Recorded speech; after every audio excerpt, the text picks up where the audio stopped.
వెల్నెస్కి స్వాగతం. ముందుగా ముఖ్యాంశాలు. ఫీజు రీయింబర్స్మెంట్ బకాయిల విడుదల పట్ల టీడీపీ నాయకుల హర్షం. అభివృద్ధిని చూసి ఓర్వలేక వైసీపీ నాయకుల అసత్య ఆరోపణలు. గత ప్రభుత్వం పెండింగ్లో పెట్టిన 1200 కోట్ల రూపాయల ఫీజు రీయింబర్స్మెంట్ బకాయిలను విడుదల చేస్తూ మంత్రి నారా లోకేష్ తీసుకున్న నిర్ణయంపై వినుకొండలో హర్షాతిరేకాలు వ్యక్తమవుతున్నాయి. ప్రభుత్వ చీఫ్ జీవీ ఆంజనేయుల ఆదేశాల మేరకు వినుకొండ నియోజకవర్గ తెలుగు యువత టీఎన్ఎస్ఎఫ్ ఆధ్వర్యంలో భారీ కృతజ్ఞత ర్యాలీ నిర్వహించారు. బస్టాండ్ సెంటర్ నుండి స్తూపం వరకు కొనసాగిన ఈ ర్యాలీలో నాయకులు, కార్యకర్తలు పెద్ద ఎత్తున పాల్గొన్నారు. అనంతరం నారా లోకేష్ చిత్రపటానికి పాలాభిషేకం చేసి తమ కృతజ్ఞతలు చాటుకున్నారు. విద్యా వ్యవస్థను గాడిలో పెడుతూ విద్యార్థుల భవిష్యత్తు కోసం బకాయిలు విడుదల చేసిన లోకేష్కి ఈ సందర్భంగా నాయకులు ధన్యవాదాలు తెలిపారు.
రాష్ట్రంలో కూటమి ప్రభుత్వం చేస్తున్న అభివృద్ధిని చూసి ఓర్వలేక వినుకొండ వైసీపీ నాయకులు నోటికి ఏది వస్తే అది మాట్లాడుతున్నారని, దేశాలు గర్వించదగ్గ గొప్ప నాయకుడు రాష్ట్ర ముఖ్యమంత్రి నారా చంద్రబాబు నాయుడు విమర్శించే నైతిక హక్కులు వైసీపీ ప్రభుత్వానికి లేదని తెలుగుదేశం పార్టీ సీనియర్ పెమ్మసాని నాగేశ్వరరావు, పల్లమీసాల దాసయ్య, పత్తి పూర్ణలు తెలియజేశారు. స్థానిక పార్టీ కార్యాలయంలో ఏర్పాటు చేసిన విలేకరుల సమావేశంలో వారు మాట్లాడుతూ, కూటమి ప్రభుత్వం వచ్చిన 18 నెలలకే రాష్ట్రంతో పాటు వినుకొండ నియోజకవర్గం అన్ని విధాలుగా అభివృద్ధి చెందుతుంటే ఒక్క వైసీపీ ప్రభుత్వంలోనే అభివృద్ధి జరిగిందని, మాజీ ఎమ్మెల్యే బొల్లా బ్రహ్మనాయుడు అభివృద్ధి చేశారని అనడంలో విడ్డూరంగా ఉందన్నారు. ఎంతమంది ప్రజలు నివసిస్తున్నారు? ఊరికి దగ్గరలో ఉన్నటువంటి స్థలాన్ని ఇవ్వకుండా ఎక్కడో అడవులకు దగ్గరలో మరి అటవీ భూమికి సరిహద్దుగా ఉన్నటువంటి ఆ పొలాలను ఇవ్వటం చాలా సిగ్గుచేటైన విషయం, ప్రజలకి ఏమాత్రం కూడా ఉపయోగం లేని విషయం అని చెప్పి మరి ప్రజలకు మనవి చేస్తూ ఉన్నాం. అంతేకాదు 60 లక్షల రూపాయలు పేరుతోటి ఒక మట్టి కట్టేసి దాంట్లో కొంత నీళ్లు నిలవ ఉండేటువంటి పరిస్థితుల్లో తాత్కాలికంగా వినుకొండ ప్రజలకు మంచినీళ్ళు సౌకర్యం ఇవ్వటం తప్ప శాశ్వత ప్రాతిపదికన ఇచ్చినటువంటి ప్రాజెక్టు ఇవ్వలేనటువంటి వైఎస్ఆర్సీపీ ప్రభుత్వంలో బ్రహ్మనాయుడు గారు ఆ 60 లక్షల్ని మున్సిపాలిటీ నుంచి దోచుకున్నటువంటి పరిస్థితి ప్రజలందరికీ తెలుసు. మన గౌరవనీయులు ఆంజనేయులు గారు ప్రభుత్వం నుంచి 210 కోట్ల రూపాయలు తీసుకువచ్చి రాబోయేటువంటి 20 సంవత్సరాల కాలంలో వస్తున్నటువంటి జనాభాకు సరిపడా ఎస్టిమేట్లు వేయించి మరి శాశ్వతంగా మంచినీళ్ళని ప్రతిరోజు 3 పూట్లు ఇచ్చే విధంగా ఏ విధంగా మరి చేయాలని ఆలోచనతోటి ఆలస్యం అవుతుంది తప్ప మరి మంచినీళ్ళని వినుకొండ ప్రజలకు ఇవ్వాలని ఒక దృఢ సంకల్పంతో చేస్తున్నటువంటి ప్రయత్నంలో భాగమే నేడు మరి టెండర్లు పిలిచినటువంటి సందర్భం కూడా మరి మేధావులందరికీ తెలుసు. మరి లాయర్ గారు మరి ఆయన చదువుకున్నాడు, మరి ఇంకొక ఆయన సర్పంచ్గా చేశాడు, మరి లోక్సత్తా పార్టీలో పనిచేయటం జరిగింది. మరి వారు ఆ విధంగా ఉన్న వాస్తవాల్ని దాచిపెట్టి వక్రీకరించి జగన్మోహన్ రెడ్డి చేస్తున్నటువంటి దుర్మార్గాల్ని పక్కన పెట్టి మరి ఈ నియోజకవర్గంలో ఒక బ్రహ్మనాయుడు మాత్రమే అభివృద్ధి చేశారు, ఇంకెవరూ చేయలేదని మాట్లాడటం చాలా దురదృష్టకరం. నిన్న వినుకొండ నియోజక వైసీపీ నాయకులు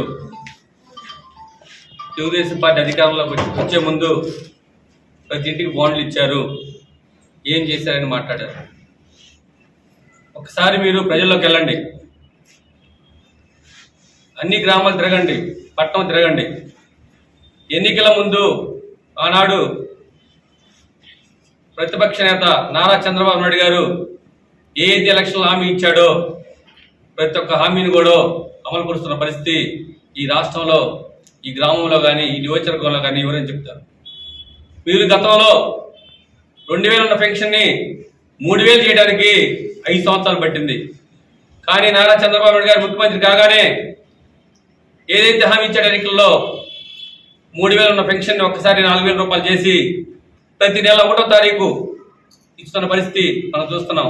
ఒకవేళ 1వ తారీఖు ఆదివారం వస్తే ఒక రోజు ముందుగానే ఈ రాష్ట్రంలోని పేదలకు కానీ, వికలాంగులకు కానీ, వితంతువులకు కానీ పెన్షన్ ఇస్తున్న పరిస్థితి మనం అందరం చూస్తున్నాం. అలానే మరి దీపం పథకం కింద ప్రతి మహిళకు కూడా సంవత్సరానికి 3 గ్యాస్ సిలిండర్లు ఇస్తున్న పరిస్థితి మరి ఏ మహిళ అడిగినా కూడా మేము చెబుతారు. రైతులకి రైతు భరోసా 20,000 రూపాయలు మరి అందిస్తున్న పరిస్థితి మీకు తెలియదని మేము అడుగుతున్నాం. అలానే మీరు ఒకసారి ఆలోచన చేయండి, ఉచిత బస్సు అని చెప్తే ఆమె కూడా కట్టుబడి ఈరోజు రాష్ట్రంలో ఉన్నటువంటి మహిళలందరూ కూడా ఉచితంగా బస్సు సౌకర్యం ఏర్పాటు చేసిన పరిస్థితి కూడా ఈ రాష్ట్రంలో మహిళలందరూ కూడా చెప్తారు.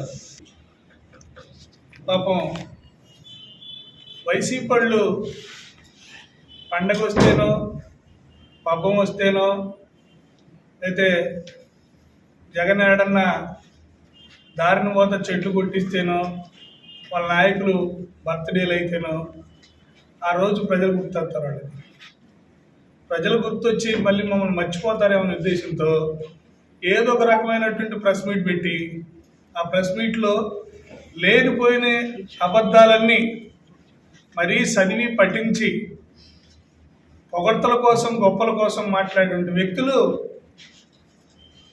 నిన్న ఒక వైసీపీ నాయకులు మాట్లాడుతూ ఉన్నారు. ఎవరో లేనిపోయిన వాళ్ళ ద్వారా తెలుగుదేశం వాళ్ళు ప్రెస్ మీట్లు పెట్టించి వాళ్ళ శాతం మాట్లాడిస్తున్నారని. తెలుగుదేశం పార్టీ ఆవిర్భావం నుంచి కూడా ఆ కర్మ పట్ల, ఎందుకంటే అన్న నందమూరి తారక రామారావు గారు అనర్గళంగా 4-5 గంటలు మాట్లాడగలిగిన వ్యక్తి. ఆయన పార్టీని స్థాపించాడు. ఈ రాష్ట్రాన్ని 9 నెలలు ఒక్కరోజు కూడా సెలవు పెట్టకుండా, ఒక్కసారి కూడా అలు పెరగకుండా 9 నెలలు మరి మొత్తం రాష్ట్రాన్ని సుడిగాలి పర్యటించి అనేక బహిరంగ సభల ద్వారా ప్రజలను చైతన్యవంతులు చేసి ఆనాడు మరి ప్రజలందరూ కూడా ముక్త కంఠంతో ఎన్టీ రామారావు గారి పాలన, ఎన్టీ రామారావు గారు నాయకత్వం ఈ రాష్ట్రానికి అవసరమని ఆయన మాటలకు ముగ్ధులై ఆయన వస్తేనే ఈ రాష్ట్రం బాగుపడుతుందని అనేక మీటింగుల ద్వారా నిరూపించుకున్న పార్టీ తెలుగుదేశం పార్టీ. మీ పార్టీ లాగా, వైసీపీ పార్టీ లాగా, జగన్మోహన్ రెడ్డి లాగా ఎక్కడి నుంచో అద్దెకి జనాన్ని తెచ్చుకొని నువ్వు మాట్లాడుతున్న వ్యక్తి సంగతే నేను మాట్లాడుతున్నా.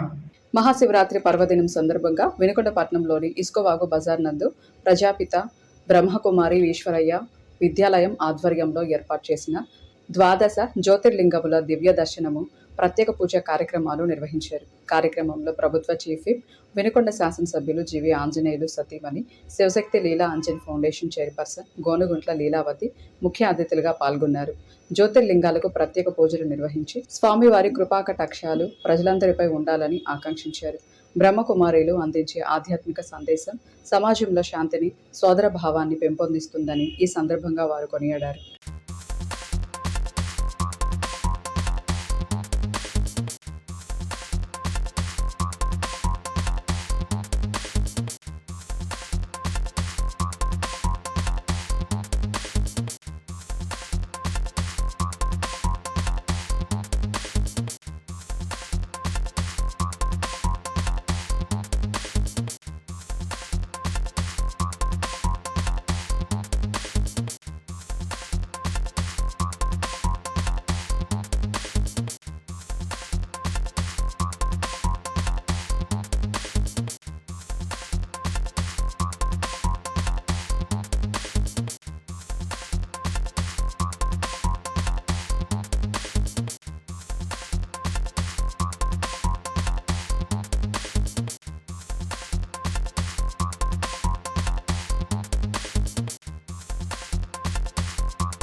వినుకొండ పట్టణ పరిధిలోని అన్ని విద్యుత్ సబ్స్టేషన్లకు 2వ శనివారం కనుక కొన్ని మరమ్మతుల కారణంగా విద్యుత్ సరఫరా నిలిపివేయడం జరుగుతుందని డిప్యూటీ ఎగ్జిక్యూటివ్ ఇంజనీర్ ఒక ప్రకటనలో తెలియజేశారు. వినుకొండ టౌన్ పరిధిలో గల అన్ని సబ్స్టేషన్లతో పాటు వినుకొండ రూరల్, న్యూజెండ్ల, బొల్లాపల్లి, రేమిడిచెర్ల సెక్షన్ల పరిధిలోని అన్ని సబ్స్టేషన్లలో మరమ్మతుల కారణంగా ఉదయం 9 గంటల నుండి మధ్యాహ్నం 3 గంటల వరకు విద్యుత్ సరఫరా నిలిపివేయడం జరుగుతుందన్నారు. నియోజకవర్గ ప్రజలు విద్యుత్ శాఖ వారికి సహకరించాలని ఈ సందర్భంగా తెలియజేశారు. వినుకొండ మాజీ శాసనసభ్యులు బొల్లా బ్రహ్మనాయుడు కార్యాలయంలో ప్రముఖ న్యాయవాది, పల్నాడు జిల్లా అధికార ప్రతినిధి ఎంఎన్ ప్రసాద్ జన్మదిన వేడుకలు ఘనంగా నిర్వహించారు. న్యాయవాది ఎంఎన్ ప్రసాద్ జన్మదినాన్ని పురస్కరించుకొని వైఎస్ఆర్ కాంగ్రెస్ పార్టీ కార్యాలయంలో నిర్వహించిన కార్యక్రమంలో పార్టీ నాయకులు, కార్యకర్తలు పెద్ద ఎత్తున పాల్గొన్నారు. ఈ సందర్భంగా కేక్ కట్ చేసి ఎంఎన్ ప్రసాద్కి ప్రత్యేక హృదయపూర్వక జన్మదిన శుభాకాంక్షలు తెలిపారు.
ఇంతటితో వెళ్ళాను సమాప్తం. తిరిగి రేపటి వెళ్ళానుసులో కలుసుకుందాం. నమస్కారం.